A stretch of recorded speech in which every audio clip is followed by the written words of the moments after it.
مرتبہ آمین آمین۔ صحابہ کرام حیران ہو گئے، آج آمنہ کے لال صلی اللہ علیہ وسلم کی زبان مبارک سے ہم نے 3 مرتبہ آمین آمین سنا۔ پہلے قدم پر پاؤں مبارک رکھا، آمین۔ منبر کی دوسری سیڑھی پر قدم آمین، تیسری پر قدم آمین۔ صحابہ حیران ہو کے عرض کرتے ہیں اللہ کے محبوب خیر تو ہے، آج ایسا عجیب ماجرا پیش آیا ہے، پہلے تو کبھی پیش نہیں آیا۔ اب آمنہ کے لال صلی اللہ علیہ وسلم 3 بد نصیبوں کا ذکر کرنے لگے ہیں۔ آؤ میرے صحابہ کرام، میں 3 بد نصیبوں کا تمہیں تذکرہ سناؤں۔ یہ کون سے 3 بد نصیب؟ میں جب منبر کے قریب ہوا تم بھی منبر کے ساتھ آ گئے، آ گیا تھا جبریل امین، اور جبریل امین نے بد دعا کی، اللہ کرے ہلاک اور برباد ہو جائے وہ بندہ، بد نصیب ہے وہ بندہ کہ جس کی زندگی کے اندر بوڑھے والدین بھی موجود تھے لیکن من ادرک ابویہ، بوڑھے والدین بھی موجود تھے لیکن لم یدخلہ الجنہ، اس بد نصیب کی بد نصیبی غالب آ گئی اور اس نے اپنی زندگی کے اندر بوڑھے والدین کی خدمت کر کے جنت حاصل نہیں کی، ہلاک ہو جائے بندہ۔ تو میں نے کہا آمین، میری تائید بھی ساتھ ہے۔ اب غور کرنے کا مقام ہے کہ بد دعا کرنے والا سید الملائکہ، تمام فرشتوں کا سردار، اور آمین آمین کر کے اس کی اجابت کی دعا کرنے والا سید الانس والجان، ساری کائنات کا امام۔ بھلا اب اس انسان کے بد نصیب ہونے میں کسی قسم کے شک کی گنجائش ہے؟ صحابہ حیران۔ جبریل آیا تھا؟ ہاں جی جبریل آیا تھا۔ اور دوسری سیڑھی تھی؟ ہاں جبریل نے بد دعائیں کی ہیں ان بد نصیبوں کے لیے۔ میں آمنہ کے لال نے قدم رکھا، جبریل نے بد دعا کی، من ادرک ابویہ، جس بندے نے بوڑھے والدین کو پایا اپنی زندگی کے اندر لیکن لم یدخلہ الجنہ، اپنے والدین کی خدمت کر کے بہشت برین حاصل نہیں کی، تباہ و ہلاک ہو جائے وہ بندہ۔ اور میں آمنہ کے لال نے فرشتوں کے سردار کی بد دعا کے جواب میں کہا آمین۔ جبریل واقعی میری تائید بھی تیرے ساتھ ہے، ایسا بندہ واقعی بد نصیب ہلاک ہونے کے قابل ہے۔ پر اللہ کریم کے قرآن کا مطالعہ کرتا وہ انسان جس نے بوڑھے والدین کو پایا اپنی زندگی کے اندر، رب العالمین کی لاریب کتاب میرے سامنے، سورت کا نام سورت بنی اسرائیل، مالک کائنات فرماتے ہیں وَقَضَىٰ رَبُّكَ أَلَّا تَعْبُدُوا إِلَّا إِيَّاهُ وَبِالْوَالِدَيْنِ إِحْسَانًا، سورت بنی اسرائیل 15واں پارہ اور آیت نمبر 23 میرے سامنے۔ سب سے پہلے مالک کے کائنات نے اپنے حق بیان کیے، تیرے پروردگار کا فیصلہ ہے کہ میں اللہ کریم کے سوا کسی کی بھی عبادت نہیں کرنی۔ اللہ کریم اس کے بعد فرمایا وَبِالْوَالِدَيْنِ إِحْسَانًا، اللہ نے یوں نہیں فرمایا کہ والدین کے ساتھ عدل کر، والدین کے ساتھ برابری کر، نہیں، احسان کر والدین کے ساتھ۔ کیا مانا؟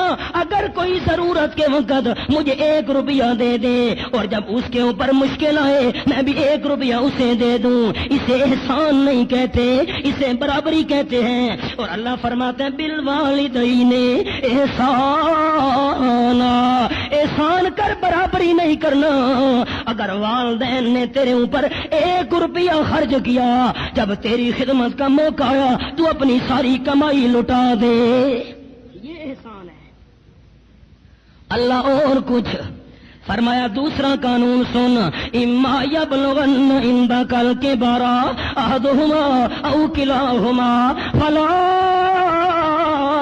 تقل لہما اف، والد بوڑھا ہو گیا، والدہ بوڑھی ہو گئی ہے، اور اگر ان کی زبان سے کوئی کلمہ نکل گیا جو تجھے پسند نہیں آیا، اگر والدین بوڑھے کوئی کام کر بیٹھے جو تیری طبیعت کے موافق نہیں تھا، تو کوئی بات اور کوئی کام غیر موافق اپنی طبیعت کے سن کر والدین کے سامنے لا تقل لهما اف، والدین کے سامنے اف بھی نہ کرنا. اوہو ابا جان یہ کام یوں تو نہیں کرنا چاہیے تھا، اماں جی یہ بات تو یوں نہیں کرنی چاہیے تھی. ایسا کوئی کلمہ نہ کہنا کہ تیرے بوڑھے والدین کے دل پر چوٹ لگ جائے. اللہ اور کوئی قانون فرمایا. تیسری بات بھی سن، ولا تنہرہما، اگر بات کرنے لگے والدین کے ساتھ تو ان کو جھڑکنا نہیں ہے، تلخی سے نہیں بولنا. اللہ پھر میں کیسے گفتگو کروں؟ فرمایا چوتھا قانون سن، قل لہما قولا کریما، جب بھی بوڑھے والدین سے گفتگو کرنے لگے تو میٹھی میٹھی گفتگو کیا کر، تاکہ ان کے دل کے اندر تیرے لیے ہمدردی کے جذبات زیادہ پیدا ہو جائیں. اللہ کریم اور کچھ فرمایا. پانچواں قانون بھی سن، واخفض لہما جناح الذل من الرحمہ، جس طرح مرغی کو دیکھتے ہو اوپر سے کوئی کبا آ رہا ہے، چیر اوپر سے آ رہی ہے اور مرغی کے چھوٹے چھوٹے چوزے ہوتے ہیں، جلدی جلدی چوزوں کو بلا کر اپنے پروں کے نیچے چھپا لیتی ہے. اللہ فرماتے ہیں واخفض لہما جناح الذل من الرحمہ، اپنے رحمت والے بازو، مہربانی والے کندھے والدین کے اوپر جھکا دے. اگر کوئی مشکل آنے والی ہے اپنے اوپر مشکل برداشت کر، والدین کے اوپر کوئی تکلیف نہ آنے دے. اللہ والدین فوت ہو گئے ہو، پھر جو دنیا سے رخصت ہو گئے والدین، احسان تو بندہ نہیں کر سکتا، میٹھی میٹھی گفتگو نہیں کر سکتا. اللہ فرماتے تیری زبان تو کسی نے بند نہیں کی. قل رب ارحمہما کما ربیانی صغیرا، اگر دنیا سے رخصت ہو بھی گئے تو ان کے لیے رحمت کی دعائیں مانگتا رہے. اللہ جس طرح میں چھوٹا تھا انہوں نے میرے ساتھ شفقت والا سلوک کیا تھا، اب تیرے قرب میں پہنچ گئے ہیں، انہوں نے مجھ پر شفقت کی تھی، اللہ ان پر رحمت کی بارشیں برسا. ہم کہاں جا رہے ہیں؟ پہلا بد نصیب. بخاری شریف کے اندر حدیث ہے، آپ صلی اللہ علیہ وسلم فرماتے ہیں بوڑھی والدہ نے آواز دی یا جریج،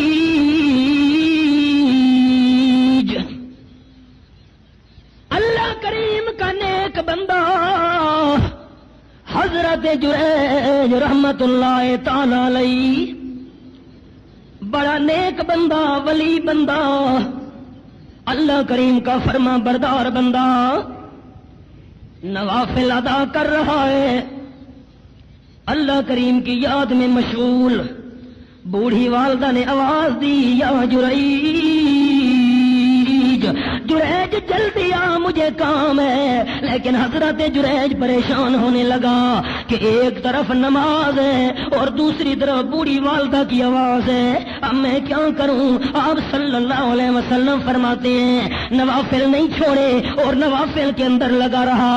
بوڑھی والدہ نے دوبارہ آواز دی آ جریج جلدی آ، لیکن پھر بھی نہیں آیا. بوڑھی والدہ نے تیسری مرتبہ آواز دی آ جریج جلدی آ مجھے کام ہے، لیکن تیسری مرتبہ بھی آواز پر نہیں آیا. ایک طرف نماز اور دوسری طرف والدہ کی آواز. آپ صلی اللہ علیہ وسلم فرماتے ہیں والدہ کی زبان سے بد دعا نکل گئی، میرا کام تھا جریج تو نہیں آیا، اب بد دعا یہ سن لے، اللہ کرے کسی بری عورت سے تیرا واسطہ پڑ جائے، تجھ پر الزام لگ جائے، اللہ کرے تو بدنام ہو جائے. والدہ کی زبان سے یہ الفاظ نکلے. قبولیت کا وقت تھا. امام الانبیاء صلی اللہ علیہ وسلم فرماتے ہیں بس کچھ مدت گزری، اللہ کریم کا نیک بندہ اپنی کٹیا کے اندر، جھونپڑی کے اندر اللہ کریم کی عبادت کر رہا ہے. ایک عورت آ گئی اور کہنے لگی جریج آ میرے ساتھ غلط کام کر.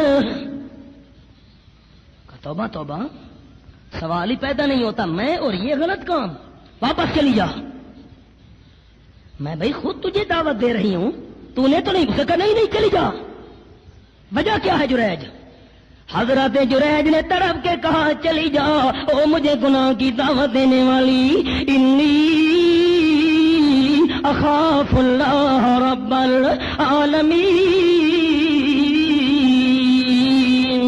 یہ بات تو ٹھیک ہے جھونپڑی میں تو ہے یا میں ہوں، او اور تیسرا ہمیں کوئی دیکھنے والا انسان نہیں ہے، لیکن ہم دو اکیلے کیوں نہ ہوں، لیکن انی اخاف اللہ، اللہ کریم سے تو چھپ نہیں سکتے، مالک کائنات تو دیکھ رہا ہے، چلی جا یہاں سے، اللہ کریم کے ڈر کی وجہ سے میں کام نہیں کرتا۔ امام الانبیاء فرماتے ہیں لوگوں جب چلی گئی مایوس ہو کر وہ عورت، راستے کے اندر ایک چرواہا نظر آیا اور اس کو دعوت دی، دونوں نے غلط کام کر لیا۔ کچھ مدت کے بعد جب بچہ پیدا ہوا ساری برادری کھڑی ہو گئی، او بدبخت تو نے یہ کام کیا، ابھی تک تو تیری شادی بھی نہیں ہوئی تھی اور بچہ پیدا ہو گیا۔ وہ عورت کہنے لگی مجھے کچھ نہ کہو برادری والوں، آپ صلی اللہ علیہ وسلم فرماتے ہیں عورت کہنے لگی میرے ساتھ زبردستی جریج نے یہ غلط کام کیا تھا، جریج نے، اور وہ تو بڑا اللہ کا نیک بندہ ہے، یہ اسی نے کیا ہے۔ عورت بھی ساتھ ساتھ آپ صلی اللہ علیہ وسلم فرماتے ہیں جب پہنچے جریج کے پاس، جھونپڑی اس کی توڑ ڈالی، تنکے کر ڈالی اور اس کو دھکے بھی دیے، مارا پیٹا بھی، تانے بھی دیے، اور تو اوپر سے اور ہے اور اندر خانہ اور ہے، تیرے ظاہر اور باطن میں کیوں فرق ہے؟ ہم تو تجھے بڑا نیک بندہ سمجھتے تھے اور تو نے یہ غلط کام کیسے کر لیا؟ جریج کہتا ہے نہیں میں نے غلط کام نہیں کیا۔ وہ کہتے ہیں یہ بچہ موجود ہے گواہی کے طور پر، اور عورت بھی کہتی ہے تو نے کیا۔ اب جریج بیچارہ کیا کرے؟ آپ صلی اللہ علیہ وسلم فرماتے ہیں جریج نے نماز کی نیت کر لی اور اللہ کے دربار میں رونا شروع کر دیا، کہتا ہے اللہ جب عورت مجھے دعوت دینے آئی تھی غلط کام کی، میں نے تیرے خوف کی وجہ سے اس کی دعوت کو رد کر دیا، غلط کام نہیں کیا، اور کہتا تھا انی اخاف اللہ رب العالمین، اللہ تیرے ڈر کی وجہ سے کام نہیں کیا۔ اگر آج یہ مشکل بن گئی میرے اوپر، ساری برادری موجود ہے، عورت بھی بچے کو لے کے آئی کھڑی ہے، اگر تو گواہیاں نہ دے تو زمین پر میری صفائیاں دینے والا کوئی نہیں۔ بس سلام پھیرو، معصوم بچہ دودھ پینے والا بول پڑا۔ اللہ کریم نے دودھ پینے والے بچے کو بلوا دیا اور بچہ کہنے لگا میری برادری والوں اس حضرت جریج کو کچھ نہ کہو، اصل میں میرا والد وہ چرواہا ہے۔ برادری تو حیران رہ گئی، دودھ پینے والا بچہ اور گفتگو کرے اور یہ گواہی، یہ حدیث پاک میں آیا ہے، شاید آپ تصور کریں کہ کوئی جھوٹا قصہ سنا رہا ہوں۔ امام الانبیاء صلی اللہ علیہ وسلم فرماتے ہیں برادری حیران، جریج کی منتیں کرنے لگے، جریج اگر تو کہے تو ہم سونے اور چاندی کی تجھے کٹیا اور جھونپڑی بنا دیں۔ کہنے لگا نہیں میرے لیے وہ تنکوں والی کٹیا اور جھونپڑی کافی تھی۔ تب حضرت جریج کو خیال آیا مجھے بوڑھی والدہ نے آواز دی تھی اور 3 مرتبہ بلایا تھا جریج جلدی آ، لیکن میں نماز میں مشغول رہا، حالانکہ نوافل تھے، چھوڑ کر بھی چلا جاتا، بعد میں ادا ہو سکتے تھے، لیکن والدہ کی آواز پر نہیں گیا اور والدہ نے ناراض ہو کر بد دعا کی۔ یہ وہی بد دعا آج ظاہر ہو گئی ہے۔ والدہ نے کہا تھا تیرے اوپر الزام لگے، اللہ کرے تو بدنام ہو جائے، یہ منصوبہ بنا۔ اللہ کے پاک پیغمبر صلی اللہ علیہ وسلم نے مسئلہ سمجھا دیا، جریج کا قصہ بیان کر کے کائنات والوں والدین کی ناراضگی سے ڈرا کرو، والدین ناراض ہو گئے ممکن ہے دونوں جہان برباد ہو جائیں۔ انسان کلمہ پڑھنے والے کو آج یہ فکر ہی نہیں رہی۔ پہلا بد نصیب جب مکہ فتح ہوا، آپ صلی اللہ علیہ وسلم تشریف فرما ہے، حضرت ابو بکر صدیق رضی اللہ تعالیٰ عنہ آ رہے ہیں حاضری دینے کے لیے۔ آپ نے دیکھا تو بے قرار ہونے لگے کہ حضرت صدیق اکیلا نہیں، ساتھ اپنے بوڑھے والد کو بھی لے کے آ رہا ہے۔ حضرت ابو قحافہ آپ صلی اللہ علیہ وسلم دوڑ پڑے، قریب پہنچے، فرمایا چادر مبارک بھی کندھوں سے گر پڑی، فرماتے ہیں صدیق خیر تو ہے، آج اپنے بوڑھے والد کو لے کر کیوں آ رہے ہو؟ حضرت صدیق اکبر نے عرض کی اللہ کے محبوب آنکھوں سے نابینا ہے میرا والد، 80 سال کی تقریباً عمر ہے، سفید بال ہو چکے ہیں، آنکھوں میں دیکھنے کی طاقت نہیں رہ گئی، وجود کانپتا ہے، ہاتھ پاؤں لرزتے ہیں اور عصا کے سہارے پہ آ رہا ہے، اور یہ میرا ابا جان 80 سال تک آپ کے ساتھ دشمنی کرتا رہا، آج 80 سال کا بوڑھا والد جناب کا کلمہ پڑھنے آیا ہے۔ کلمہ آپ بے قرار ہو گئے۔ فرماتے صدیق اگر بوڑھے ابو قحافہ کو کلمہ بھی پڑھانا تھا اسے کیوں تکلیف دی؟ میں آمنہ کے لال کو کہہ دیتا، میں چل کے آ جاتا۔ آپ نے اس کے کندھے پہ ہاتھ رکھا، کندھے کو ہلایا، فرمانے لگے ابو قحافہ جس امام الانبیاء کی مخالفت کیا کرتا تھا وہ میں آمنہ کا لال، میں تیرے سامنے موجود ہوں، اور تو نے 80 سال تک میرے ساتھ زیادتیاں کی ہیں، اور اگر آج میں بھی تیرے ساتھ ویسا سلوک کروں پھر تیرے اور میرے درمیان فرق باقی نہیں رہتا، ساری تیری غلطیاں معاف۔ یہاں تو دوسروں کے والدین کا احترام ہو رہا ہے۔ پہلا بد نصیب بندہ من ادرک بوئی، اور جس کی زندگی میں والدین بوڑھے ہو گئے لیکن لم یدخلہ الجنہ، اس نے والدین کی خدمت کر کے بہشت برین حاصل نہیں کی، بڑا بد نصیب بندہ ہے یہ۔